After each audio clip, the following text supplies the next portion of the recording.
साधु के पास अगर जा रहे हो तो ये चीजें नहीं मांगनी चाहिए। साधु के पास जाओ केवल एक ही चीज मांगो। बोले क्या? बोले किस प्रकार से प्रभु के चरणों में हमारी प्रीति बढ़े, हमको बस ये बताइए। हमको भगवान कैसे मिले, हमको ठाकुर कैसे मिले, मेरा भक्ति में मन कैसे लगे, मुझे बस इतना बताइए। मम कर्ण रसायनम, मेरे कानों में रसायन घोल दे, कोई अमृत घोल दे, हमें ऐसी कथा सुनाइए। कथा सारम, हमें कथा का सार सुनाइए। हे देव, ये कलयुग का प्रभाव है, कलयुग का प्रभाव। हे देव, जो कानों में रसायन खोलते हैं, कानों में रसायन खोलते हैं। मम कर्ण रसायनम, मेरे कानों में रसायन का संचार कर दे। रसायन, रसायन क्या है? हा हा, राम रसायन तुम्हारे पासा, सदा रहो रघुपति के दासा।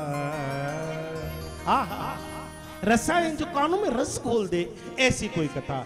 साधुओं के पास जाकर के केवल भगवान की भक्ति के अतिरिक्त और कुछ नहीं मांगना चाहिए। लेकिन अफसोस, आदमी जब साधु के पास जाता है तो एक ही चीज मांगता है, जाकर के बातें करेंगे। महाराज जी, बोले हाँ, बहू के बेटा नहीं हो रहा है, लड़के की नौकरी नहीं लग रही है, बिजनेस ठीक से नहीं चल रहा, दुकान पूरे दिन बंद रहती है महाराज जी, ये वो। हम ये चीजें मांगते हैं। हमारी एक जगह कथा थी, एक माता जी कह रही, बूढ़ी माता जी ऊपर चढ़ के आई, माला पहनाई, महाराज जी मेरे सिर पे हाथ रख दो। तो मैंने कहा, मैया इतनी बूढ़ी तू है रही है, मैं तेरी चांद पे हाथ रखूंगा, तू रख मेरी पे, है तुम तो बड़ी है। तो बोली ना महाराज जी आशीर्वाद दे दो। मैं कहा करेगी आशीर्वाद को, हाथ रखेगी चांद में खुजली आ जाएगी तेरे, कि ना हाथ रख दो। मैं काहे के ना रख दूं? तो बोली मेरी कमर में दर्द रहे, मेरे घुटने में दर्द रहे, तो नेक हाथ रख दो तो घुटने मेरे नेक सही है जाए। मैंने कहा अम्मा, पिछले 6 साल से मेरी कमर का दर्द नहीं ठीक हो पा रहा है, दिन भर हाथ रखता हूँ, तेरे कहाँ से कर दूंगा? अरे घुटनों का दर्द डॉक्टर दूर करेगा, है तू कथावाचक कर देगा? कोई पंडित जी कर देंगे?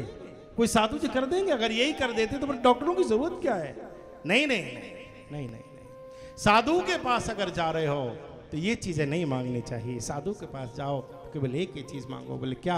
बोले किस प्रकार से प्रभु के चरणों में हमारी प्रीति बढ़े, हमको बस ये बताइए। हमको भगवान कैसे मिले, हमको ठाकुर कैसे मिले, मेरा भक्ति में मन कैसे लगे, मुझे बस इतना बताइए। मम कर्ण रसायनम, मेरे कानों में रसायन घोल दे, कोई अमृत घोल दे, हमें ऐसी कथा सुनाइए। कथा सारम, हमें कथा का सार सुनाइए। हे देव, ये कलयुग का प्रभाव है, कलयुग का प्रभाव है। इस कलयुग से बचने का उपाय बताइए। बड़ी विचित्र स्थिति हो रही है देव, चारों तरफ अधर्म का बोलबाला है, चारों तरफ जीव इस प्रकार का जीवन जी रहे जैसे कोई पशु जीवन जीता है, ठीक वही गति हो गई है मनुष्य की। हे देव, ऐसे घोर कलकाल में बचने का कोई उपाय हो तो हमको बताइए। इस कलयुग की मार से बचने का कोई उपाय हमको बताइए। हे देव, बड़ी विचित्र स्थिति होती जा रही है।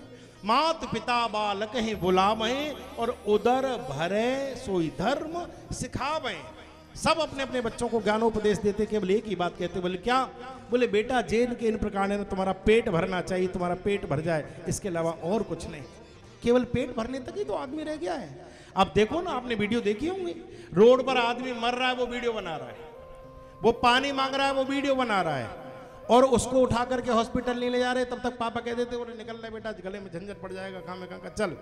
हमें अपने से मतलब है, दुनिया से कोई लेना नहीं, केवल पेट पालो। और पेट पालने की जीवन शैली पशु की हुआ करती है, पशु की हुआ, मनुष्य की नहीं है। हाँ, तो किससे बचने का उपाय क्या है? हम क्या करें? हम कोई उपाय बताइए।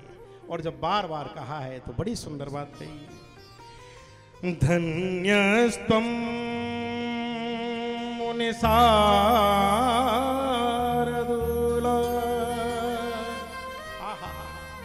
हे मुनि, तुम धन्य हो, तुम धन्य हो, तुम धन्य हो, तुम्हारे जैसा कोई दूसरा धन्य हो नहीं सकता।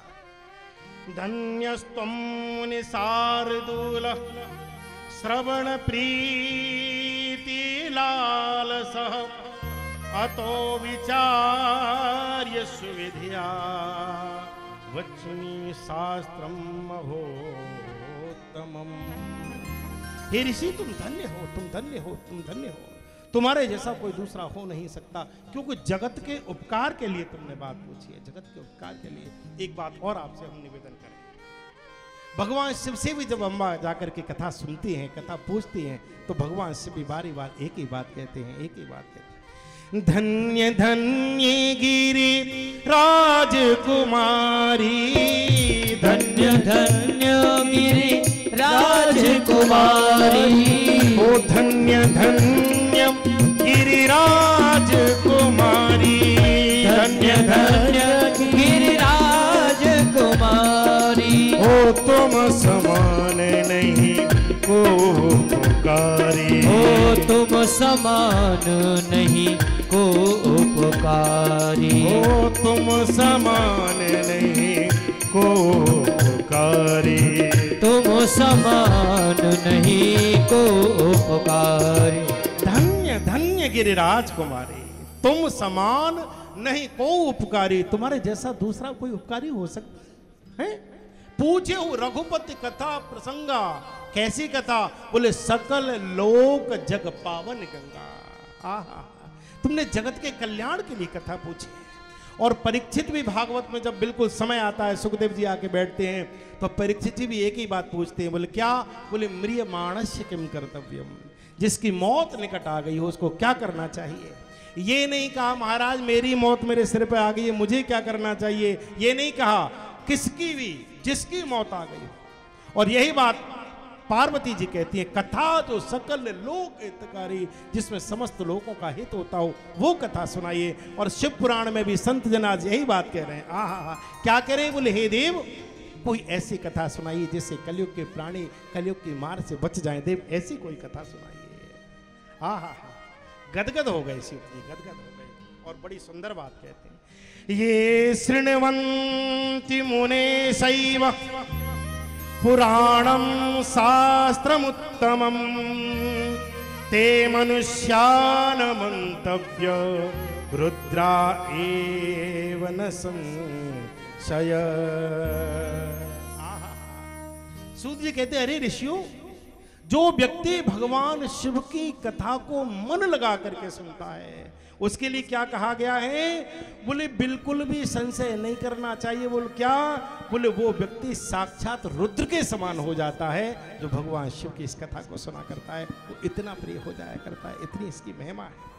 और कहा, मुहूर्तम वा तदर्थम वा क्षणम च वा। पूरी कथा सुने तो बहुत अच्छी बात, थोड़ी और कम मिल जाए तो बहुत अच्छी बात, एक आध श्लोक की मिल जाए तो भी बहुत अच्छी बात। बोले फिर? बोले कुछ न कर पाए तो शिव पुराण को प्रणाम कर ले, उसमें भी उसका कल्याण हो जाता है। दरस परस मज्जन और पाना, हरहे पाप कहे वेद पुराना। आहा, ये ऐसी दिव्य कथा है जैसे गंगा जी के किनारे जाकर के कोई आचमन कर ले तो धन्य, प्रणाम कर ले तो धन्य, स्नान कर ले तो धन्य, और गंगा जल घर में लाके छींटा लगा दे सबको तो धन्य। दरस परस मज्जन और पाना, हर है पाप कहे वेद पुराना। ऐसे ही भगवान शिव की कथा है। बोले जो व्यक्ति भगवान शिव की कथा में जाकर के आहा कहें, सुने, अनुमोदन करें, जाकर के सुनता है, प्रणाम करता है, उसका मनन करता है, वो साक्षात किस रूप में हो जाता है? बोले वो साक्षात रुद्र रूप में हो जाया करता है। ऐसी इन भगवान की कथा की महिमा है।